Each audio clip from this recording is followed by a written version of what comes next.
Mga ka-rides mo ito, no? Pinalinis natin ng motor kasi nagyaya si OBR, kain daw kami sa labas. Pero kasi mas maganda kasing lumabas ng malinis yung motor eh. So yan, napakaganda, napakalinis. So tignan nyo kung saan kami pupunta, abangan nyo kung saan niya gusto kumain.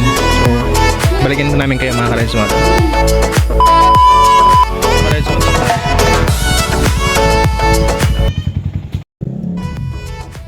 So nakita niyo mga ka-rides mo ito, no? Nakita niyo I love Payatas. So dito lang kami sa banda sa Payatas mga ka-rides mo ito. So naisipan namin kumain dito sa may malapit sa may Visaya Street.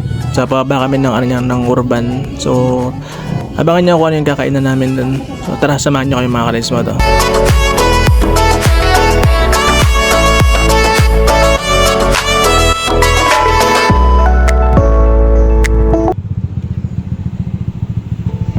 Nakarating na tayo mga ka-rides mo dito sa Hanas Food Hub. So tara, samahan nyo kami sa taas.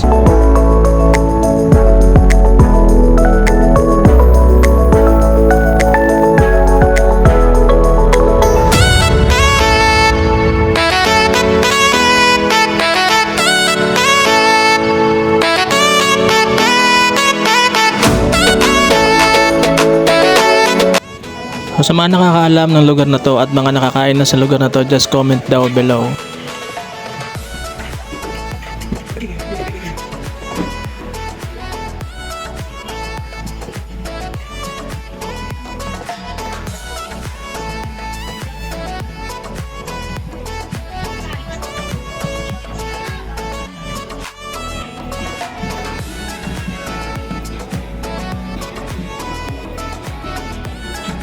Rides mo to, ito yung in-order namin, no? Yung sa akin is yung sisig silog. So, only rice na siya. Only gravy for only 99 pesos. Then, kay OBR naman is, ano to in-order mo? Pork. Ano? Pork. Ito yung pork silog. So, only rice na rin siya. Only gravy na rin siya, oh.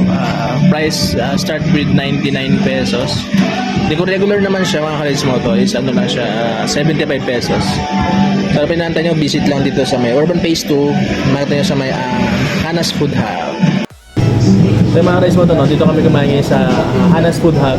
Nakatagpuan siya dito sa may Urban Phase 2. Dahil na siya makita nyo sa baba, nandun yung mga, mga menu. So, yun ang mga ka-rides mo to, maraming salamat sa patuloy na sumusuporta sa aking Facebook page, YouTube page. Thank you very much sa akin mga supporters. So malapit na tayo mag 5k followers sa FB account ko sa FB page. So mamimigay tayo ng mga sticker. Yun lang mga ka-rides mo to. Thanks.